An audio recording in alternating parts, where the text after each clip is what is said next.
Merci beaucoup.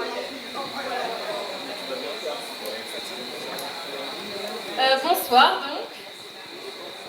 Bienvenue à toutes et à tous.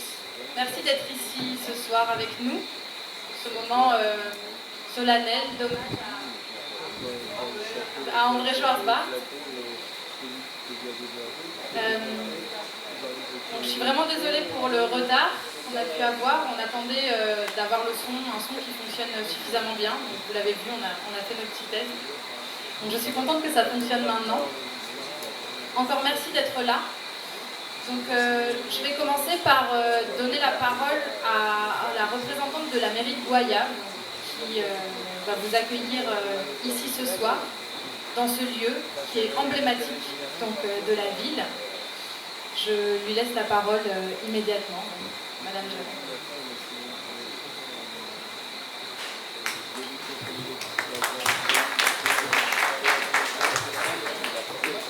Bien, bonsoir à tous. C'est avec un immense honneur et beaucoup de joie que je suis présente aujourd'hui parmi vous pour célébrer la mémoire de M.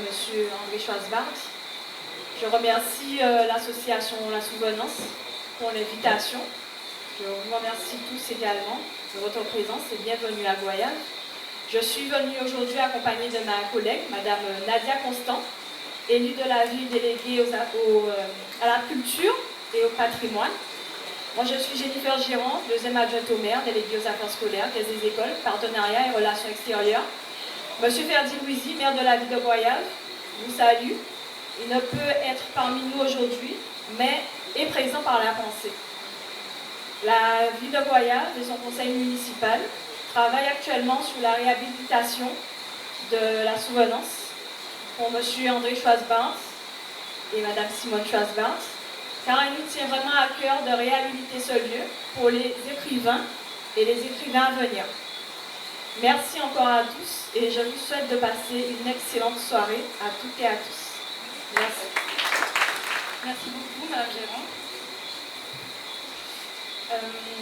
Donc, pour vous résumer un petit peu le déroulé de la soirée, donc cette soirée d'hommage à André va commencer donc, par quelques discours, quelques prises de parole. Ensuite, nous aurons l'honneur d'entendre M. Roger Thompson qui nous proposera une conférence sur L'Étoile du matin, donc un roman d'André Schwarzbart. Et enfin, après un petit documentaire, donc on vous fera une projection d'un hommage qui a été rendu à André en 2008, donc il y a déjà quelques années, qui est un hommage assez marquant pendant lequel certains écrivains comme Patrick Chamoiseau ou Ernest Pépin ont pu aussi prendre la parole pour cet écrivain, pour André Schwarzbart.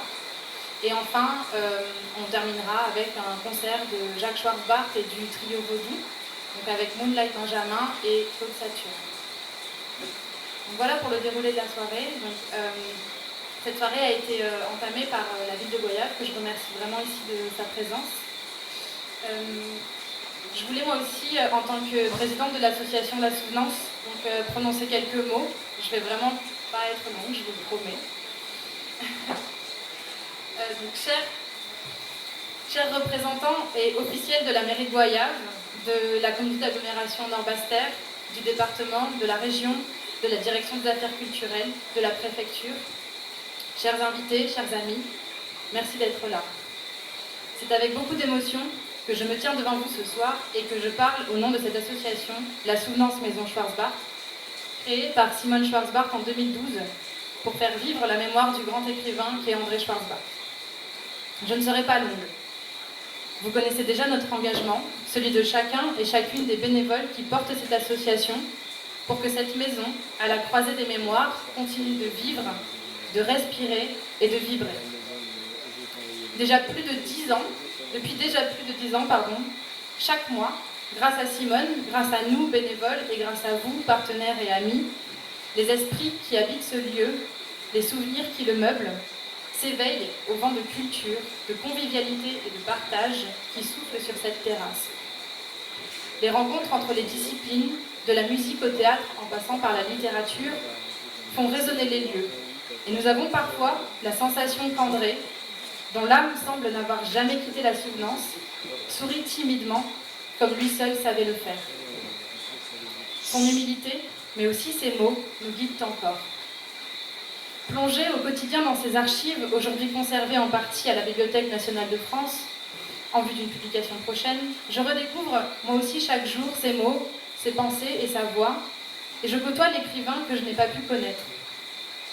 Comme lui, il nous semble, à l'association, que nous sommes ici par nécessité, pour que subsiste une mémoire et que survive un héritage. Me revient ainsi en mémoire un discours qu'il avait prononcé en 1967 et dont j'aimerais ici vous lire un petit extrait, si vous le permettez. Je ne suis pas devenu écrivain par vocation littéraire. C'est donc lui qui parle. Comme pour bien d'autres hommes de ce temps, l'écriture m'est venue en réponse à l'événement. Les Africains disent « Le fusil a fait pousser un cri d'homme à l'éléphant ». À l'échelle de l'espèce humaine aussi, il arrive que les circonstances amènent l'individu à inventer certains gestes, à proférer certains sons inusités. Et parce que certains mots ne voulaient pas sortir de ma gorge, il a fallu, à faute peut-être d'étouffer, que je m'arrange peut-être autrement. Donc nulle vocation, nulle inspiration particulière, mais une nécessité, qui s'apparente à celle du journal intime. Il reste, mesdames, messieurs, que je ne puis m'accorder la relative insouciance d'une personne qui tient son journal, car les mots que je trace sont appelés à rencontrer d'autres regards que le mien, et cela entraîne, vous n'en doutez pas, une certaine responsabilité. Disons, si vous le voulez bien, que certains auteurs, dont je suis, s'efforcent de mesurer les conséquences de leurs écrits, et qu'ils se trouvent conduits, de ce fait, à s'interroger gravement sur l'effet qu'ils souhaitent auprès du lecteur. Dans ce domaine aussi, je l'avoue, je n'ai pas pu faire la lumière en moi. Tout ce qui m'anime, tout ce qui me guide, est un certain sentiment, obscur du reste, mais qui a pris sa forme définitive il y a une dizaine d'années, lorsque j'ai rencontré par hasard une phrase de Rabbi Nachman Breslau. Cette phrase est la suivante. Les auteurs doivent mûrement peser le contenu de leurs écrits, afin de savoir s'il va la peine d'être mis en livre. Car l'essentiel d'un livre est le lien qu'il établit entre les âmes. Ainsi qu'il est dit, voici le livre des générations de l'homme. Et le Rabbi ajoute, s'il n'est rien dans tes écrits qu'il soit un tel lien, il ne s'y trouve pas de quoi faire un livre.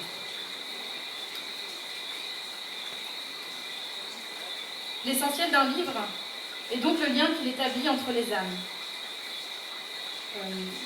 Donc je ferme ici la citation d'André, pardon. Je crois que c'est aussi la vocation de cette maison, de faire le lien entre les âmes. Les nôtres, les vôtres, celles qui sont parties et celles qui ne sont pas encore arrivées.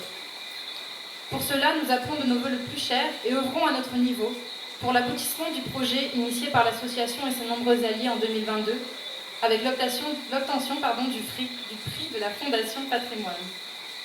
Il s'agit d'un projet de rénovation de ce lieu exceptionnel pour en faire un écrin de création pour les écritures de toutes sortes, rayonnant sur la Guadeloupe, la Caraïbe et au-delà.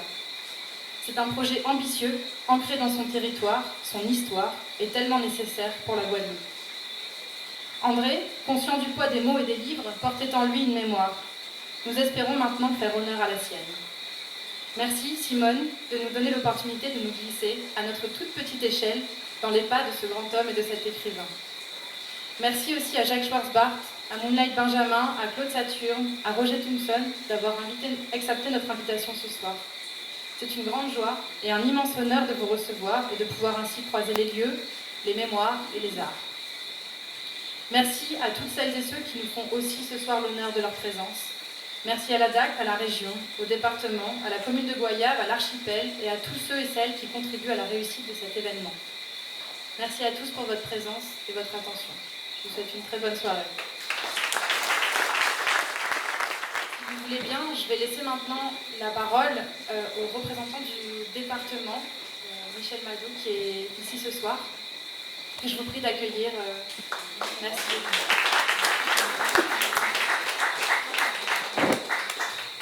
Bonsoir à tous. Très brièvement, au nom du président Osbar, c'est avec beaucoup de fierté qu'on se retrouve ici ce soir pour le souvenir à la souvenance, mais au-delà du souvenir, pour jeter des nouvelles bases, des perspectives, chère Simone. C'est vrai qu'il a été question de réhabilitation du lieu, et je crois qu'avec beaucoup de retard, l'objectif aujourd'hui, c'est de se dire quelle souvenance pour demain, pour la postérité. Et il s'agit aujourd'hui pas simplement d'une résidence des coutures, mais d'un haut lieu de culture, de questionnement, d'identité et d'excellence, comme on a pu en discuter hier avec Jacques Schwarzbach. Donc c'est avec beaucoup d'enthousiasme que très rapidement, très prochainement, nous assurons avec les collectivités, les acteurs et les responsables idoines, afin que très rapidement, la souvenance retrouve sa place et que cette soirée soit le prémisse d'une nouvelle ère, celle où on œuvre justement pour l'art, pour la culture et pour l'excellence, exactement ce que représente la souvenance. Merci beaucoup à tous. Je vous prie d'accueillir maintenant Monsieur Dubul, sous-préfet de la Guadeloupe.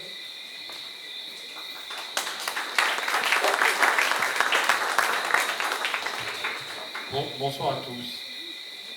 Madame Schwarzbach, Mesdames et Messieurs les élus et représentants, Mesdames, Messieurs, en vos grades et qualités, permettez-moi tout d'abord de commencer ce discours par une citation qui, je crois, sied parfaitement à l'occasion qui nous réunit ce soir.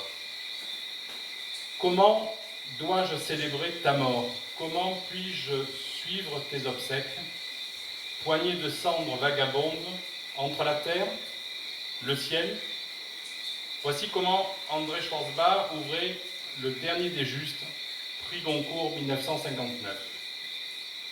Ce juif, né à Metz le 23 mai 1928, de parents polonais, ce Guadeloupéen d'adoption et de cœur ne repose nulle part.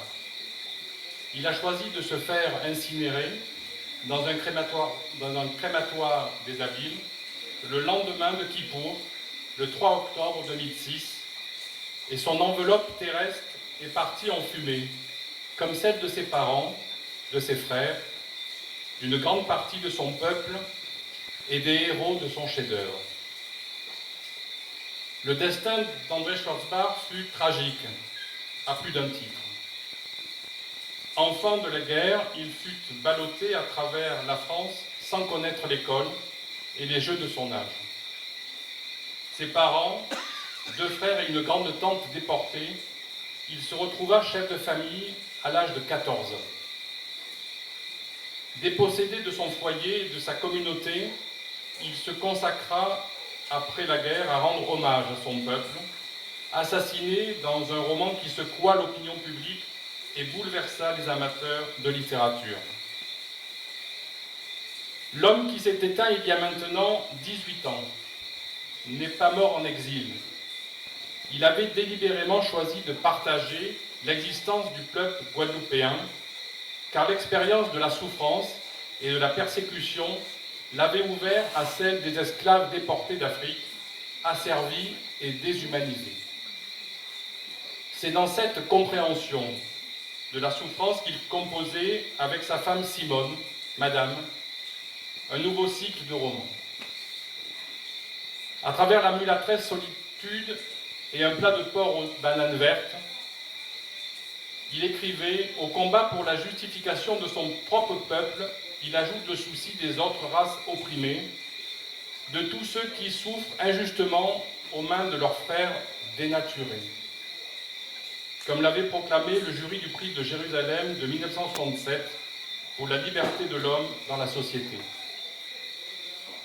Reconnu par les siens, il est vivant, car son action de mémoire, de combat pour la justice et l'équité rappelle que chacun, en des temps oubliés, peut mettre au profit de la collectivité ses talents, ses connaissances et ses moyens. Il est vivant, car c'est à travers ses ouvrages que se transmet sa mémoire, une mémoire des justes, identifiant sans cesse chaque brin de solidarité. Enfin, Madame, Monsieur, je finirai en citant Anatole France, dans son hommage à Émile Zola. Envions-le, il a honoré sa patrie et le monde par une œuvre immense, et par un grand acte, envions-le, sa destinée et son cœur lui firent le sort le plus grand, il fut un moment de la conscience humaine. Mesdames, Messieurs les élus, au nom de l'État et du préfet, faisons en sorte que désormais ce lieu soit l'écrin de cette souvenance rénovée pour les siècles des siècles. Merci à vous.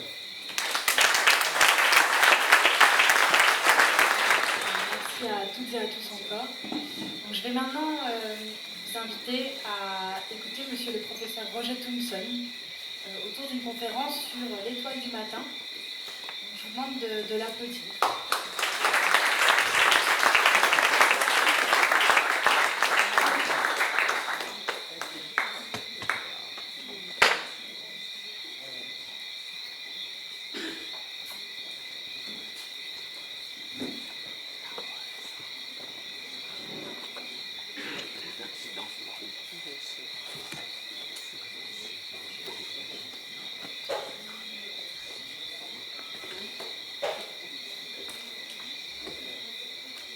Mesdames, Mesdemoiselles, Messieurs, merci de m'accorder toute votre attention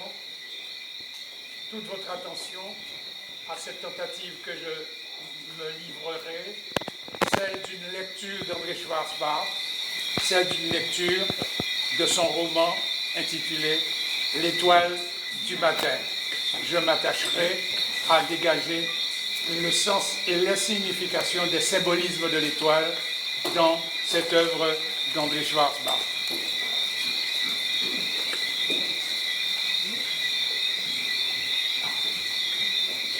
Ouvrage posthume, ouvrage ultime, l'étoile du matin revêt, à l'échelle de l'ensemble des œuvres d'André Schwarzbach, une importance capitale.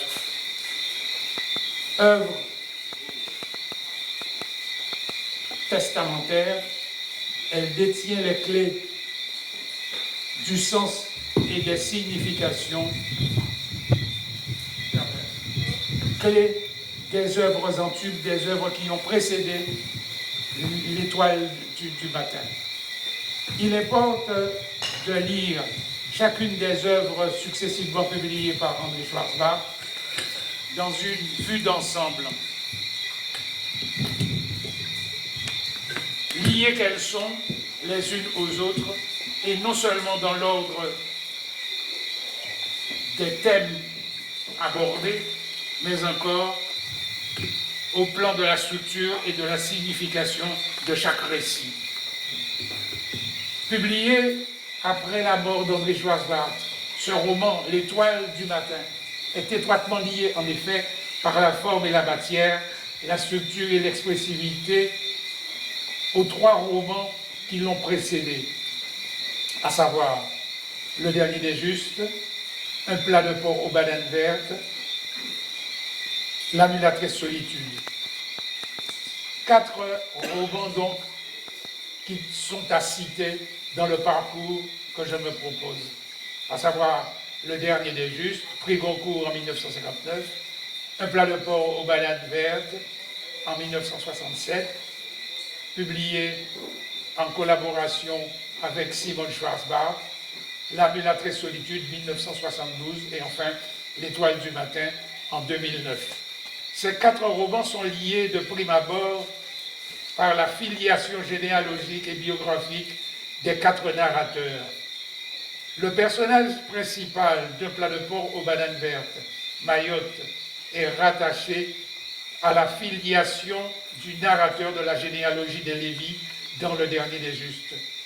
Chacun de ces 4 romans aborde les problématiques de la rencontre des cultures, de la rencontre des 2 cultures, de l'analogie du destin historique des peuples juifs et du destin historique des peuples noirs, l'un et l'autre peuple ayant subi les épreuves de l'esclavage. Abjection de l'esclavage partout, sur toute la terre, du servage lointain de la Mésopotamie aux esclaveries de l'Orient et du Nouveau Monde. Souvenance amère des très anciens souvenirs de l'esclavage en Égypte, berceau du peuple juif, et des cales des bateaux négriers au passage du milieu.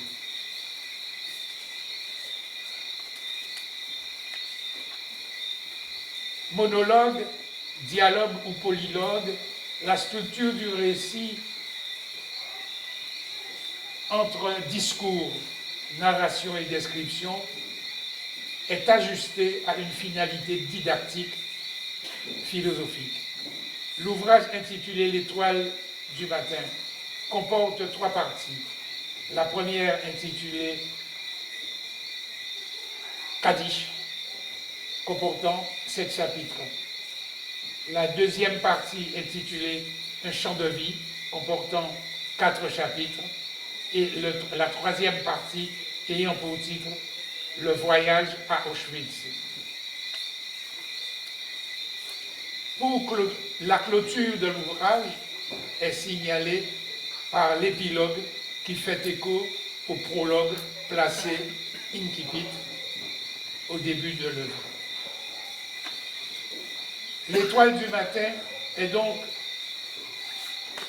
un récit de voyage au royaume des morts. Je m'en expliquerai. Dans le langage ordinaire, le vocable étoile désigne tout astre visible à l'exception du soleil et de la lune. L'ancienne astronomie distinguait les étoiles errantes et les étoiles fixes. Cette distinction étant appliquée aux différents astres en fonction de l'influence exercée sur la destinée de chaque être humain. Les propriétés respectives de l'étoile du matin et de l'étoile du soir sont attestées dans l'Évangile par l'étoile des rois mages, guidant les rois mages jusqu'à la crèche où est né le Christ. Dans la mythologie grecque, l'étoile du matin est appelée Héosphore ou encore Phosphore, ce qui veut dire ce qui porte la lumière, ce qui amène la lumière. Il est aussi appelé Phosphore, ce qui porte, ce qui amène la lumière, elle dit. Il représente donc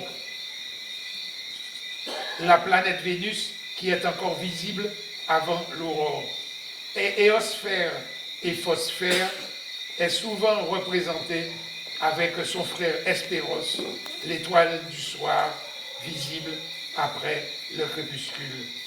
Hespéros, en grec, les Romains ont dit Vespère, et en français, on a dit vêpres, les vêpres. L'étoile du soir apparaît à vêpres. La planète Vénus est en grandeur apparente, après le Soleil et la Lune, la troisième plus grande forme des astres. L'étoile du matin est le surnom de la planète Vénus, laquelle est aussi appelée, selon l'usage très ancien, des gardiens de troupeaux qui vivaient au rythme des jours et des nuits, d'où l'appellation de l'étoile du berger. Vénus qui est la première étoile apparente dans le ciel après le coucher du soleil. Vénus est l'astre la plus brillante.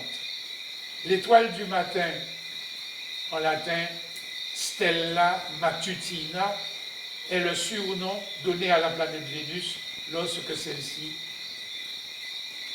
apparaît avant l'aurore. Dans la mythologie romaine, l'étoile du matin est appelée Lucifer, ce qui veut dire celui qui amène la lumière.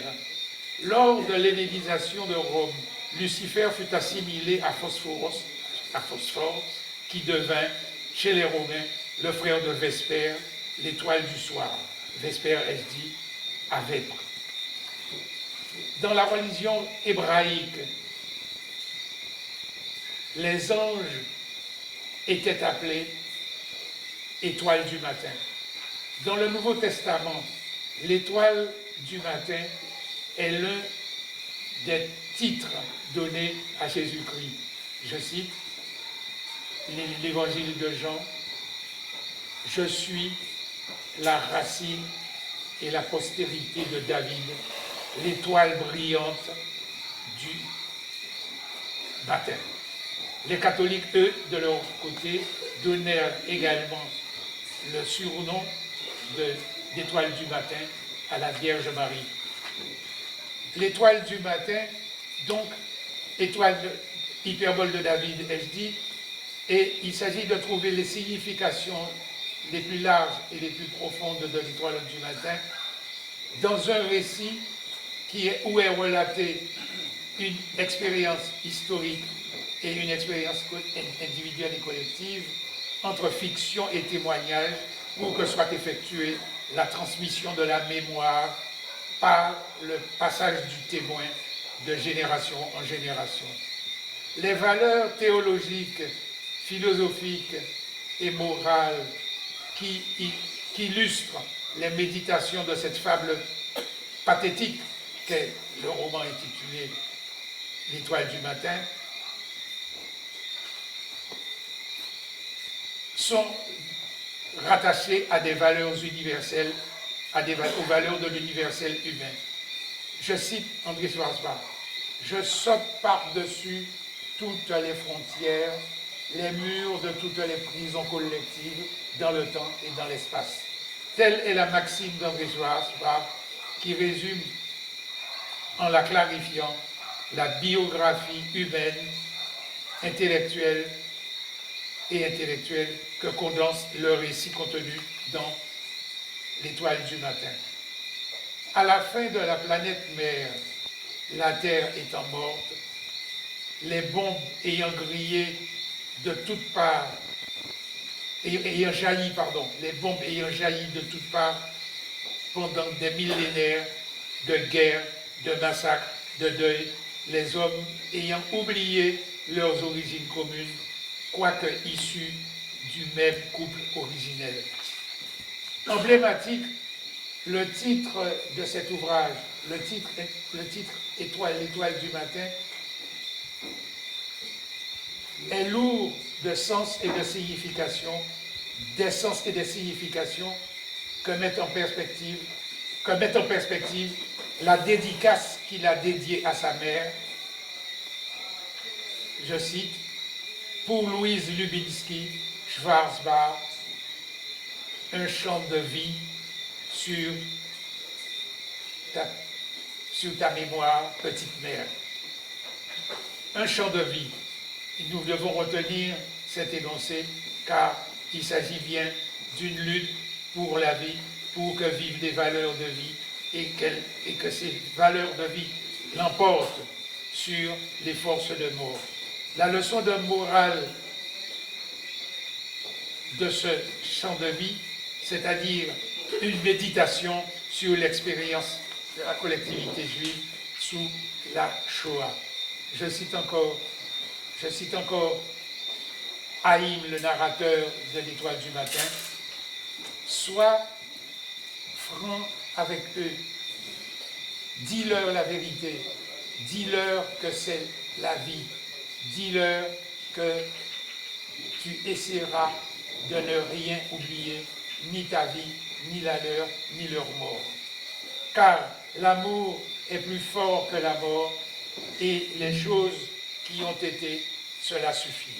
La beauté fragile du monde et de certains humains, la grandeur, la dignité, la noblesse, toutes ces choses ont été, cela suffit. » Les significations symboliques de l'étoile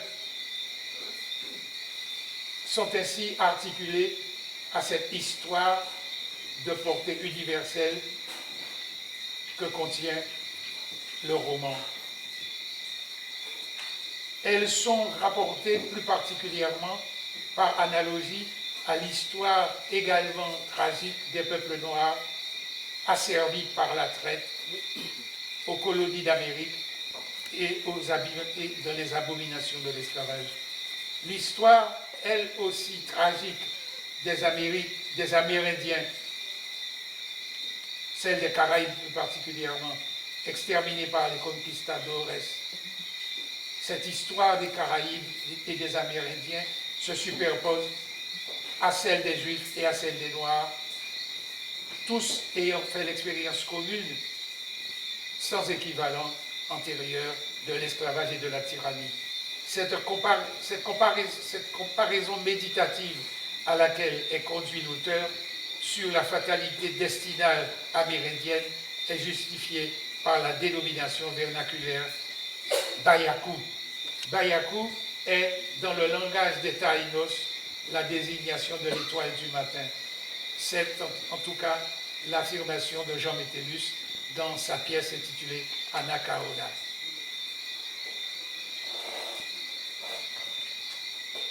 Dans l'acte 1 et la scène 1 de cette pièce de Jean Métellus, le serviteur parle ainsi. Il n'est plus regardé Bayaku, l'étoile du matin qui règle le lever de nos frères, le début du travail. La superposition des destins a préoccupé André Schwarzbach, le parallélisme des trajectoires, aussi bien à l'échelle de l'Antiquité qu'à l'échelle des temps modernes. Voilà ce qui explique la communauté thématique des œuvres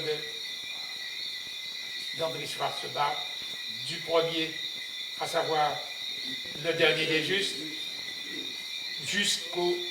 jusqu'à l'œuvre qui sans doute pour nous est la plus attachante, la Mulâtre solitude, et enfin dans ce texte intitulé L'étoile du matin qui règle le lever de nos frères, le début du travail et l'espérance d'une valeur plus forte que la mort. Voilà l'enseignement qu'a voulu nous laisser dans ses œuvres littéraires André Schwarzbach, mais non seulement dans ses œuvres littéraires, mais encore dans le choix de vie qu'il a fait en restant parmi nous, vivant, car il est aujourd'hui vivant comme il l'était, vivant parmi nous. Merci. Je suis très émue ce soir parce que je suis sûre que quelque part, je dois rendre compte à André de ce qu'est devenue cette maison et également de ce que nous y faisons de manière nécessaire, de manière spontanée et je ne sais pas s'il serait vraiment content de se trouver ce soir ici, parce que ce n'était pas l'homme qui aimait les hommages. Son idéal, c'était l'anonymat. Que de fois nous avons parlé et il me disait que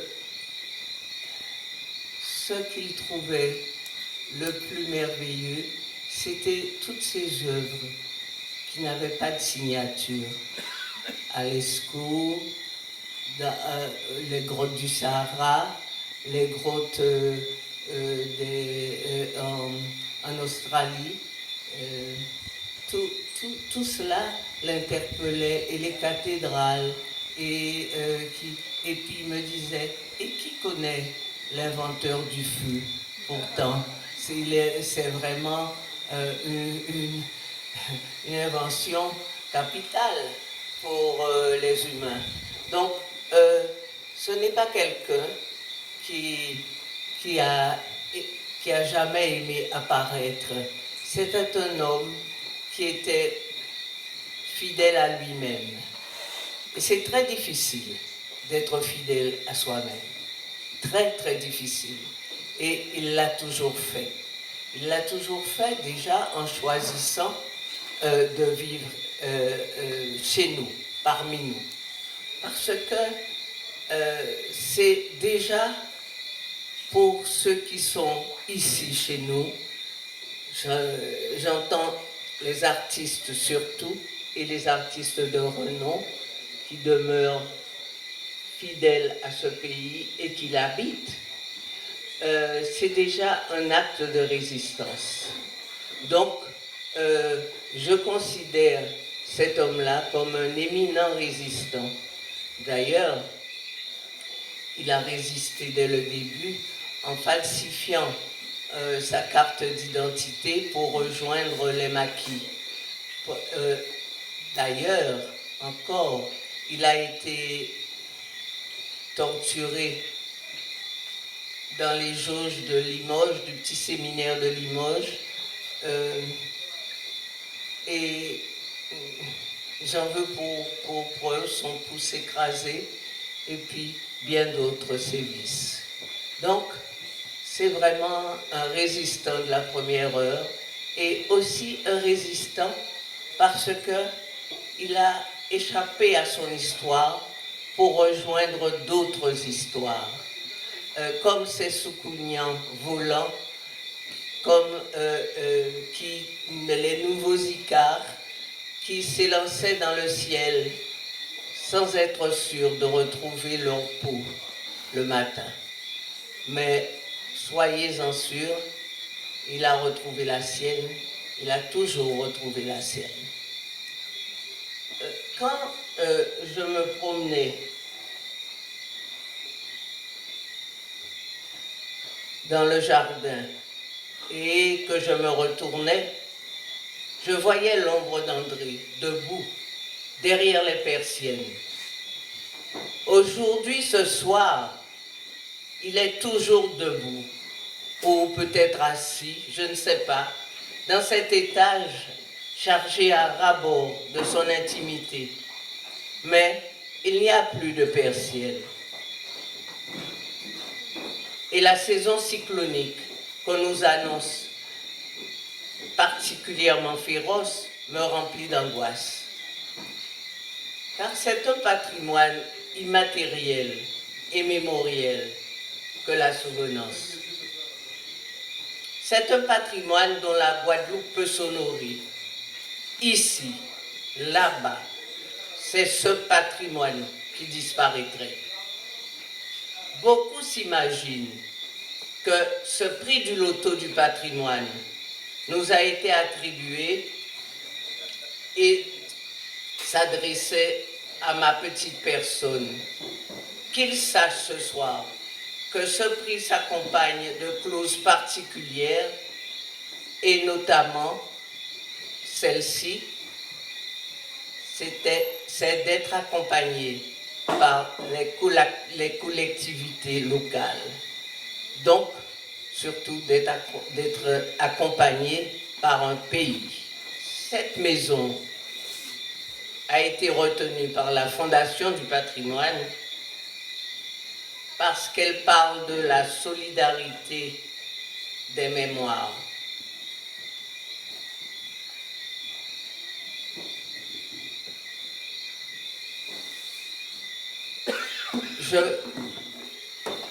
Je vais vous citer quelques projets qui se sont réalisés ici. Il y a des projets musicaux, il y a des projets culturels et nous avons souvent reçu des écrivains rwandais, des écrivains haïtiens, des écrivains de la métropole. Mais il y a un ouvrage qui me tenait particulièrement à cœur et que j'aurais tant souhaité ici, comment dirais-je, partager. C'est surtout l'ouvrage d'Ernest Pépin sur la souvenance. C'est un ouvrage que j'avais particulièrement préparé pour être présenté dans cet espace, mais il y a eu le Covid. Que l'on sache que mon cher ami Ernest. Je ne sais pas s'il est là. Ernest est là. Que mon cher ami sache que ce livre-là, il est annoté de partout, comme André de ma main, parce que je me préparais à communiquer tout ce qu'il recèle, cet ouvrage. Ernest, je vais tout simplement vous lire la critique de Marianne à la parution de l'ouvrage. La souvenance, c'est ce berceau de l'amour et de la création que la prose d'Ernest Pépin s'attache à dessiner sous forme de conte, comme pour prolonger l'incipit de Yann Ploucastel qui ouvre « Nous n'avons pas vu passer les jours ». Il était une fois une noire farouche et un petit juif solitaire qui vécurent longtemps ensemble, eurent 2 garçons et écrivirent une demi-douzaine de romans sans voir le temps passer. S'inspirant de la tradition orale antillaise, où le conteur intervient en interpellant le public sous forme de questions-réponses, il écrit,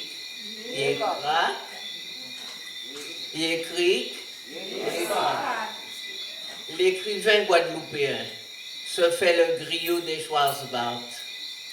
Il endosse tantôt la parole du narrateur, tantôt la voix de Simone ou celle d'André, mêle l'histoire personnelle du couple à l'histoire avec un grand H de la Guadeloupe et à son imagination fertile. Havre de paix, la souvenance est un écrin de nature qui épouse et forge la complicité des 2 passionnés.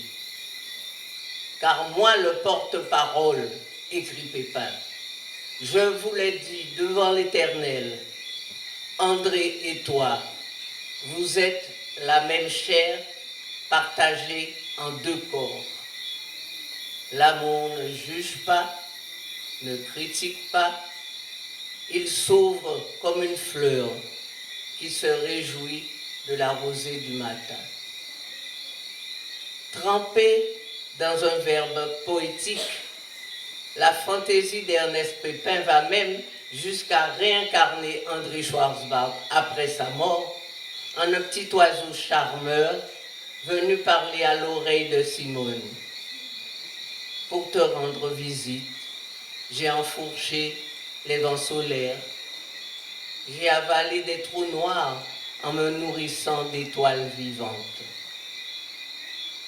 S'ensuivent une magnifique déclaration d'amour et un éclatant hymne à la vie, page marquante de ce livre. À 69 ans, Ernest Pépin signe avec la souvenance un hommage bouleversant à ce couple mythique, mais finalement peu connu, de la littérature et un de ses plus beaux romans. Merci beaucoup, Ernest. Merci. Il y a ici de petits miracles qui se font tout le temps au niveau culturel. Par exemple, il va paraître à la rentrée littéraire le livre de Élie Dupré qui s'appelle Tijan l'élégant. Le voici. C'est un livre sur la vie de Jean Agasto. Vous le connaissez certainement. Vous le connaissez bien, je suis sûre. Il y en a plus d'eux. Eh bien, ici, à la souvenance, il y a ça. Il y a ces miracles-là. Et Élie va présenter son livre à la rentrée littéraire. Il a été résident ici pendant des années. Il sait parler créole et c'est pour cela que Jean l'a choisi, pour lui livrer sa vie. Parce que Élie, en résidant ici, a appris le créole et il le parle comme vous et moi.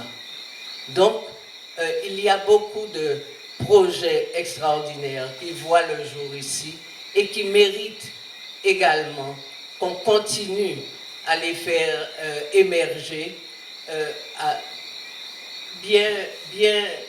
comment dirais-je, bien après que je ne serai plus.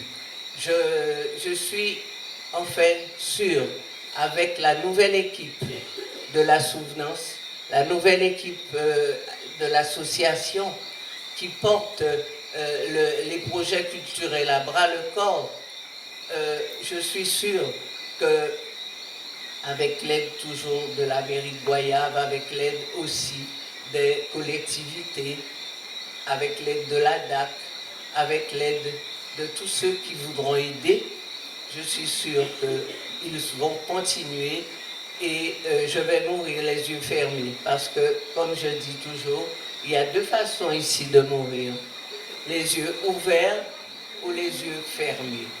On meurt les yeux fermés quand on est content de mourir parce qu'on a vraiment laissé quelque chose après nous. Donc voilà, tout cela pour dire que c'est un lieu qui est vibrant et tout le temps je reçois des nouvelles, des lettres qui me parlent de l'endroit, qui me parlent de cet homme-là. Fanny ne voulait pas que je lise la lettre, mais je crois que je vais vous lire une lettre que j'ai reçue juste mardi. Une lettre de Thomas Mouzard, qui est un ethnologue et qui s'occupe des peuples premiers de Guyane. Il était en visite à la Souvenance, il a vu l'exposition des photos d'André, qu'André a pris en Guyane, des Bonnies et des Indiens, et il nous a demandé de bien vouloir lui en confier certaines, pour une grande exposition qu'il a réalisée à la Maison de l'Amérique latine à Paris, sur justement ces peuples premiers guyanais. Et voici, c'est très étrange, cette lettre que cet homme m'écrit. Et je ne peux pas ne pas vous la faire partager. Vous allez comprendre combien André est vivant. Chère Simone, adieu Bogota, la mulâtresse, ni le dernier des justes. Je ne vois pas vos livres dans ma bibliothèque, ni en pile quelque part dans l'appartement. C'est que j'ai prêté chacun d'entre eux et qu'ils se trouvent chez des personnes que j'aime. Mais il y a aussi un rêve que je ne devrais pas garder pour moi, de peur, lui, qu'il ne disparaisse. Je vous l'adresse. J'ai fait ce rêve. Peu après avoir écrit avec Fanny l'article sur André et son ami Serge Patient pour la revue Continent manuscrit. Je n'avais pas osé alors vous le raconter. Depuis, ce rêve me revient souvent et aujourd'hui, j'ai eu peur qu'il ne s'efface en commençant par la fin. En voici une version. Le rêve commence en voiture, sur une route qui serpente doucement en montée. Ce sont de grands lacets qui s'annoncent tranquillement jusqu'au sommet d'une haute terre, pas trop haute, juste là-bas. Une cigarette aux lèvres, André conduit, moi à sa droite. Nous sommes amis, semble-t-il. Ce serait la fin de l'après-midi et on arriverait pour le dîner dans une auberge. Et en effet, la route s'achève par une belle ligne droite suspendue à un hameau, on se gare. À l'auberge, on reconnaît André. Ça s'installe sans formalité. L'un s'occupant des bagages, l'autre de s'attabler pour boire du vin. Et puis rapidement, je ne sais plus où se trouve André. Je le cherche tout en découvrant les lieux. Là où se garde le vin, on pense qu'il est probablement parti vers la plage. Je longe donc le bâtiment dans la direction indiquée jusqu'à m'en détacher pour un point de vue sur l'horizon. Ici, je marque un bref arrêt contemplatif avant de continuer sur un chemin menant sûrement à la mer qui s'étale au loin en contrebas comme un élixir qui boit le soleil en se couchant dans des vapeurs roses et fauves. André est peut-être déjà sur la plage, qu'on imagine, à savourer cet apéritif du crépuscule. Je descends donc pour l'y rejoindre, mais freine mon entrain en m'apercevant que ce chemin est jalonné sur sa droite d'une série de tombes. Je ne comprends pas tout de suite la présence de masses de tissus sur les sépultures. En continuant à avancer, je perçois du mouvement, devine des voix et comprends que des vivants se trouvent accroupis sur ces tombes sous des couvertures. Ils semblent s'adresser à eux, à ceux du dessus. Au bout de l'alignement, je reconnais André, dont les cheveux dépassent d'une couverture. Je ne le dérange pas et passe mon chemin, continuant en bas. Et je me réveille, chère Simone, avec un sentiment d'évidente étrangeté. En se retirant, le rêve laisse place à son interprétation. S'il est vrai que nous atteignons, après un dernier souffle, un monde situé plus haut, il semble qu'il soit possible de s'adresser depuis à celle qui est restée. J'espère que vous vous portez à merveille. Comment voulez-vous que je ne croie pas au miracle? Si je ne croyais pas au miracle, j'aurais déposé les armes. Si je n'étais pas une résistante, j'aurais déposé les armes. Mais depuis longtemps, je le suis, une résistante. Je me suis impliquée dans toute cette vie collective antillaise. Quand nous sommes arrivés en Guadeloupe, j'ai commencé par ouvrir cette boutique d'antiquités créoles qui s'appelait Tim Tim. Pourquoi? Parce que tous nos meubles et nos savoir-faire en menuiserie, en ébénisterie avaient disparu parce que nous étions vraiment fanatiques de modernisme et le modernisme, c'était le formica. Les beaux meubles de nos ancêtres ne valaient plus rien. Donc j'ai ouvert cette boutique Tintin, là où les gens venaient s'asseoir spontanément, raconter des histoires, me dire à quel point cet environnement les projetait dans leur propre vie, dans leur propre passé.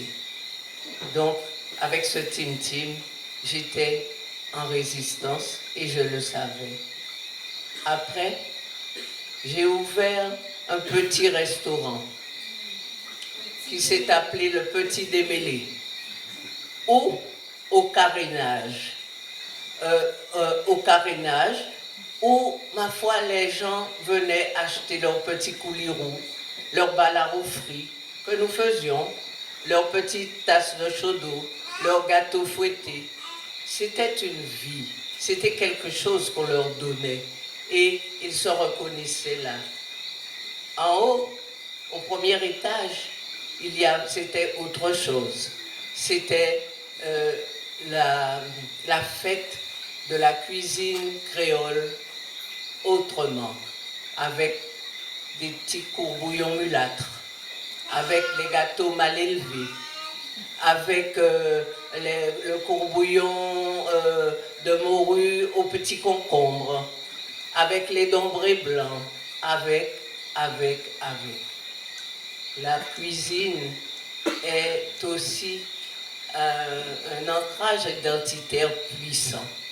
La Madeleine de Proust. Voilà. Ensuite, comme nous avons été pillés, volés, et que ce n'était plus possible de rester au carénage, nous avons décidé d'ouvrir quelque chose à l'îlet. À l'îlet Cochon, où il y avait mes meilleurs résistants.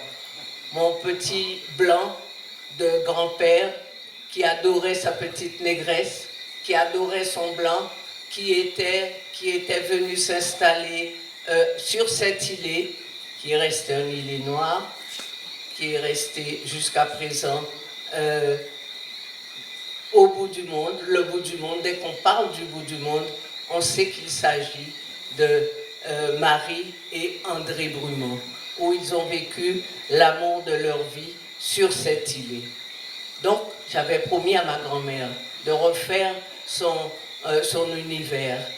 Eh bien, je suis venue le refaire parce que les clients du Petit Démêlé ont loué des bateaux pour venir nous rencontrer à l'îlet et nous dire, vous n'allez pas vous en tirer comme ça.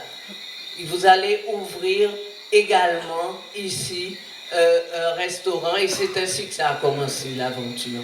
Et vous savez bien que toute la Guadeloupe se retrouvait et vous savez bien que tout le monde dansait au son du saxophone de monsieur Émile Antil, fils du grand saxophoniste Émilien Antil, qu'André et moi, nous allions écouter à la canne à sucre à Paris, qui était le bic aussi de Gérard Lavigny.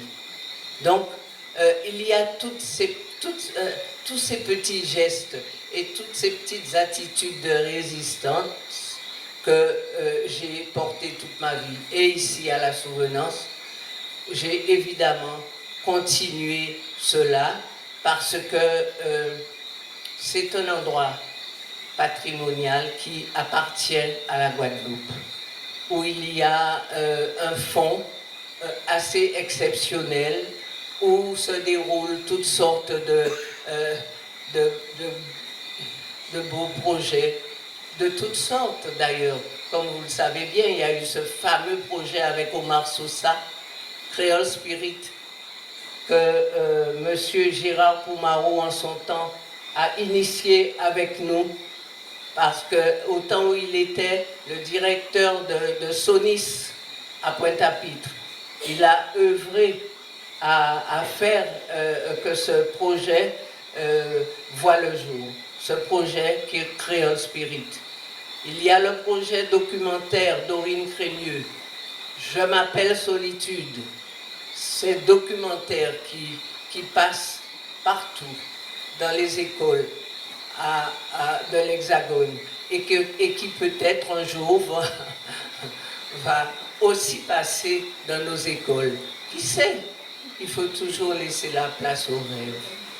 En tous les cas, je dois dire et je dois vous dire que ce soir, il y a beaucoup de résistants autour de moi. Il y a mon fils Jacques, il y a mon fils Bernard, qui est d'une autre façon, un résistant à sa façon, qui fait partie de la tribu des inconsolables et qui, à sa façon, est fidèle à son histoire. en tous les cas, et malgré tous les malgrés, ce soir, on dit à André qu'il est là et que la prochaine fois, à son prochain anniversaire, la maison sera restaurée. Les choses seront faites parce que je crois au miracle. Pluie et vent sur tes lumées miracles. Je crois au miracle.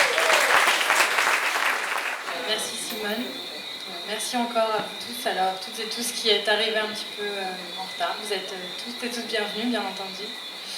Alors on va continuer cette soirée avec la projection d'un hommage qui a été rendu à André en 2008 par les écrivains de la Caraïbe, dont font partie donc, effectivement Simone, mais aussi Ernest Pépin qui est ici présent et Patrick Chamoiseau Qui est là.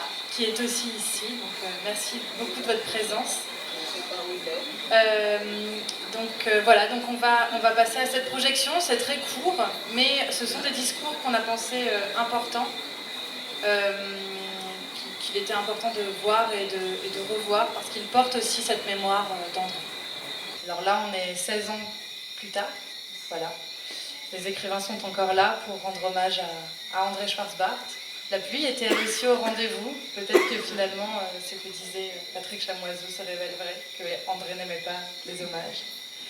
Je pense néanmoins que le plus bel hommage est peut-être pas le plus bel, mais un bel hommage qu'il aura ce soir, c'est de pouvoir entendre son fils en concert.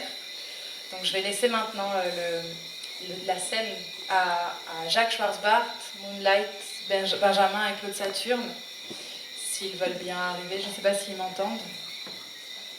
Peut-être que Simone, tu voudrais dire quelque chose avant.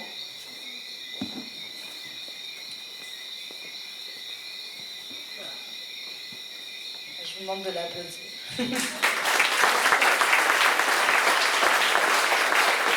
Oui. Je voudrais surtout remercier toute l'assistance. Je voudrais aussi remercier Monsieur et Madame Larifla qui sont là ce soir avec nous. Vraiment, je vous demande de les applaudir très fort parce que cela me tient à cœur, ça me rappelle tellement de choses et en principe, surtout Jacques qui a travaillé à l'époque avec Dominique, qui a commencé sa carrière avec lui et qui est très ému ce soir que Dominique soit là. Il le lui dira d'ailleurs. Merci beaucoup. Merci. Je dois aussi remercier mon ami Patrick, que je ne vois pas d'ailleurs. J'aurais tellement aimé qu'il dise peut-être 2 mots. S'il voulait, je ne vais pas le forcer. Mais l'autre fois, c'est tellement bizarre que Patrick se retrouve ce soir avec la pluie, ici, à la souvenance. Et que ce premier hommage qui a été initié par ces écrivains de la Caraïbe en 2006, déjà, à Goyave, cela prouve qu'ils considéraient André comme un des leurs. Et cela, je remercie infiniment tous ces écrivains qui se trouvaient là ce jour-là. Je remercie M. Roger Thompson de nous avoir parlé de l'étoile du matin et aussi d'avoir, comment dirais-je, d'être intervenu dans cette vidéo, dans ce documentaire qui s'appelle « Je m'appelle Solitude ». Tu le sais d'ailleurs, tu interviens merveilleusement. Il y a également d'autres, Julien Mérion, il y a également Ghislaine Nanga, que j'aurais bien aimé voir ce soir. En tous les cas, je ne vais pas m'attarder. Place aux musiciens, place à la musique. Merci d'être là. Je pense qu'il y a plus de 10 ans en fait qu'on a ce projet, le Vodou Jazz Trio. On l'a enregistré, on ne l'a pas encore fait sortir. Je pense que ce sera peut-être notre prochaine sortie collective. Et c'était peut-être l'occasion de, comment dire, communier avec les mémoires, les esprits, à travers cette musique rituelle vaudou que nous interprétons à notre manière, avec des petites injections, non pas d'héroïne, mais de jazz.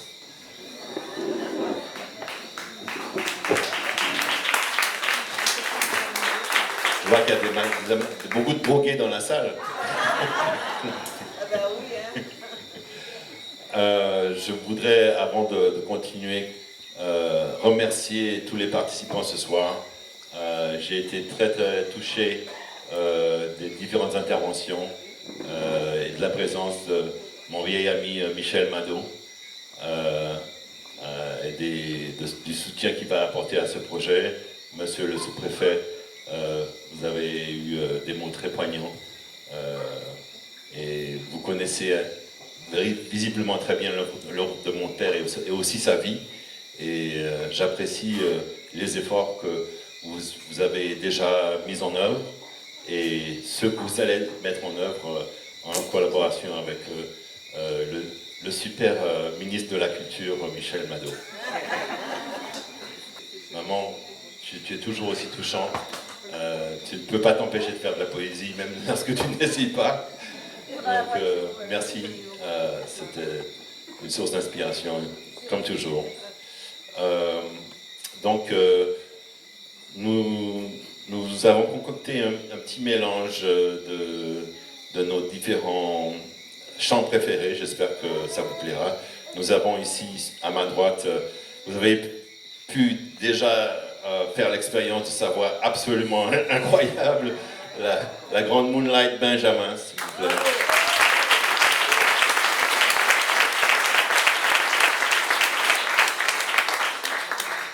Le tambourineur vaudou suprême, Claude Saturne.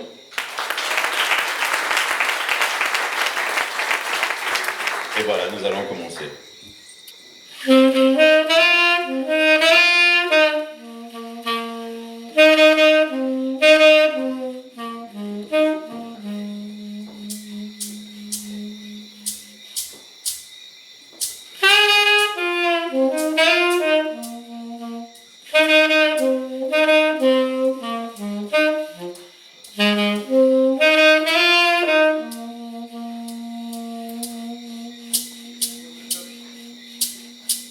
Good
expérience de la musique vaudou dans le ventre de ma mère.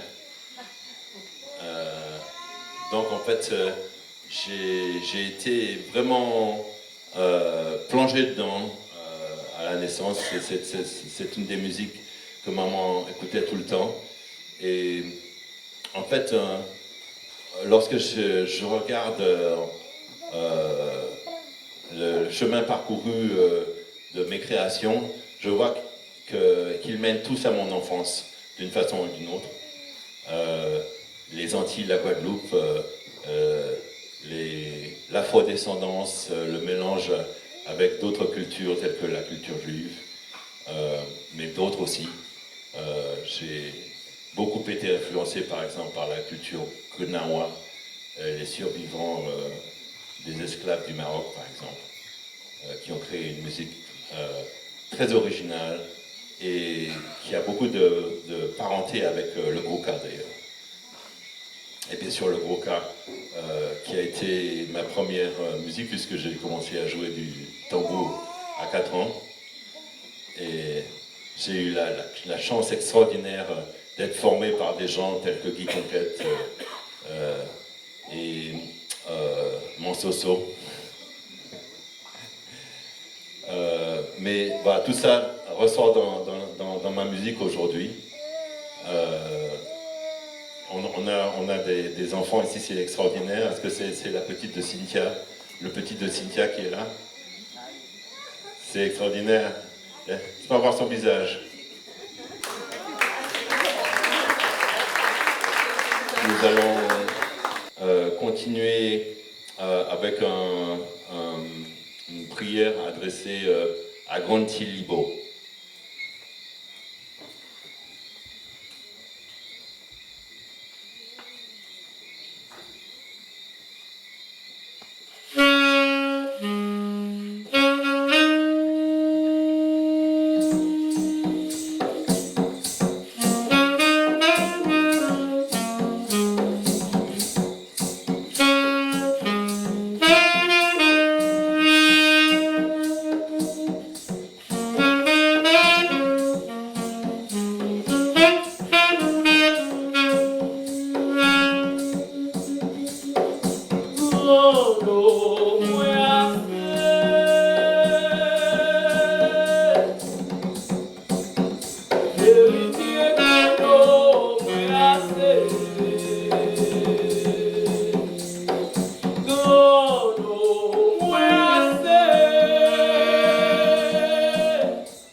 arrêté de jouer ce projet pendant quelques années.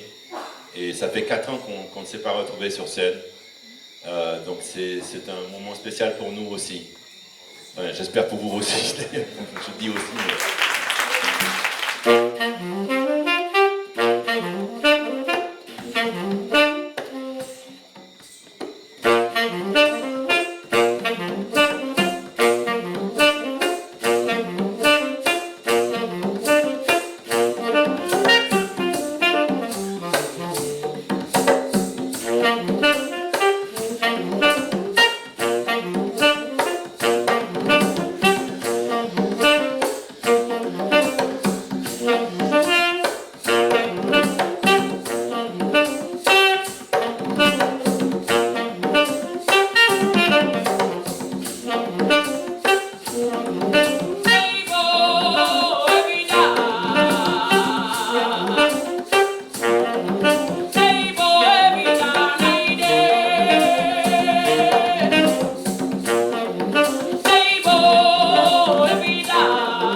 Une composition originale de Moonlight qui s'appelle Danser.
Ils sont là.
Kuyando.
Thank you.